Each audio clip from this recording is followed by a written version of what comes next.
সেই খুশি, ভালো লাগতেছে সবাইকে। মানে আমি আমার দুঃখের কথা বলি, মানে জানুয়ারি কাটছে টাকার অভাবে, আর ফেব্রুয়ারি কাটছে ভালোবাসার অভাবে। মানে এক প্রবলেম থেকে আরেক প্রবলেমে ট্রাভেল করা ছাড়া আমার জীবনে আর কোনো ট্যুর নেই।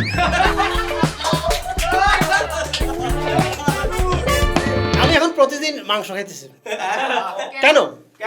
কারণ আমি ভাজা মাছটা উল্টে খাইতে জানি না। যখন খুব বেশি শীত পড়ছিল, একদিন আমি গোসল করতে ঢুকে 2 মিনিট পরে বাইরে গেছি। আমার আম্মা তো ভুরু কুচকা তাকায় আছে, তাই আমি বলছি এভাবে তাকাচ্ছ কেন? এখন নর্মাল ভাবে গোসল করছি, শীত চলে গেলে বড় করে অনুষ্ঠান করে করবো।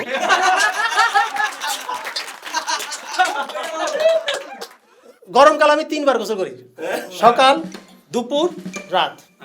শীতকালেও আমি 3 বার গোসল করি, ডিসেম্বর, জানুয়ারি, ফেব্রুয়ারি।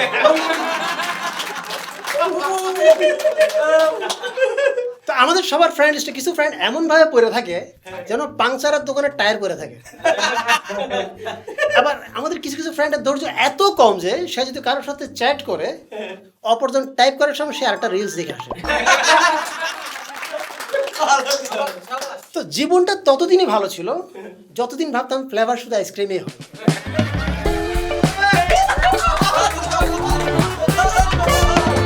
আমিও প্রেম করি, কিন্তু এটা গোপন রাখছি। মানে এতটাই গোপন রাখছি যে যার লগে প্রেম করি হেও জানে। তো প্রেম ততদিন টিকেছিল যতদিন এটা গোপন রাখছিলাম। যেই খুশির ঠেলায় 14 খুশির হয়েছে সেদিনই ব্রেকআপ। তো আমাদের আত্মীয় স্বজন যদি সমস্যার কথা শুনতে চাও, তাহলে তাদের কাছে মাঝে মাঝে টাকা ধার চাইবা। আবার তুমি খুব ভালো লোক ছিলা, এই কথা যদি তুমি শুনতে চাও, তোমার কিন্তু মরতে হবে। আমরা এমন একটা দেশে বাস করি যেখানে ডাক্তার যদি কাউরে বলে যে আপনি চা খাওয়া ছেড়ে দিবেন, বেশিরভাগ মানুষ সেই ডাক্তারে ছেড়ে দেবে। কি দিনকাল আসলো, আম্মার কাছে আম্মা আর ফোন ঘাইটো না, এবার ঘুমাও। মানে আমার হচ্ছে এখন মারাই ফোন বেশি ঘাটে, তাই না? এখনকার জমানা দেখা গেছে ছেলেরা মোবাইল ঘাটতে ঘাটতে এমন অবস্থা হয়ে গেছে যে পরীক্ষা আসছে একটা হাতির চিত্রাঙ্কন করো, এক ছাত্র ছবি নায়কে লিখে দিছে use data to see photos. তো সময় পাল্টাইছে, আগে যেটা আমরা বাইজি নাচ বলতাম, এখন এটা বলছি রিলস ডান্স, ঠিক না? তো বিজ্ঞান বলে যে মানুষের হৃৎপিণ্ড মিনিটে 72 বার স্পন্দিত হয়, কিন্তু যখন বউ বলে দেখি তোমার মোবাইলটা দেখি, তো তখন কিন্তু বিজ্ঞানের 12টা হয়ে যায়।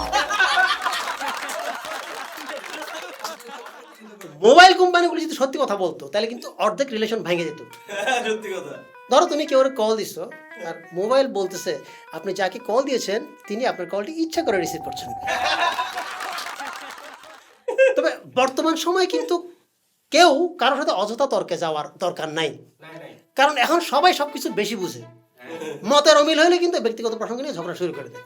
তাই কেউ যদি তোমারে বলে যে জানেন হাতি কিন্তু উঠতে পারে, তখন কইবে হ্যাঁ ঠিকই তো, গতকাল রাতে আমাদের ভাড়ার সাথে একটা বসছিল।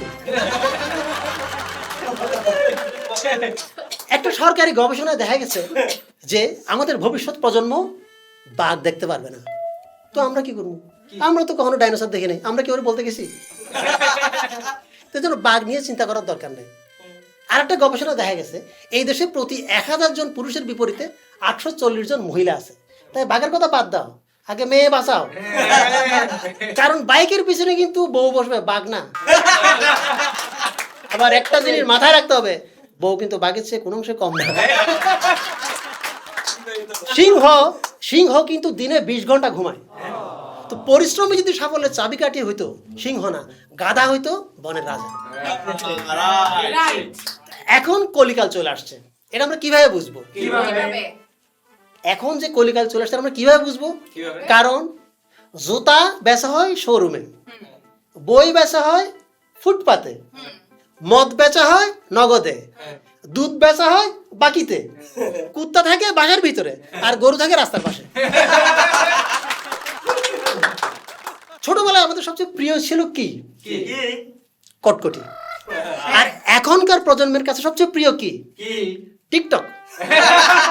কি বোঝা গেল? জমানা পাল্টাইছে, পানা উল্টাইছে। ভালো থাকবেন, সুস্থ থাকবেন, দেখা হবে পরবর্তী পর্বে ভিন্ন কোনো টপিক নিয়ে। আল্লাহ হাফেজ।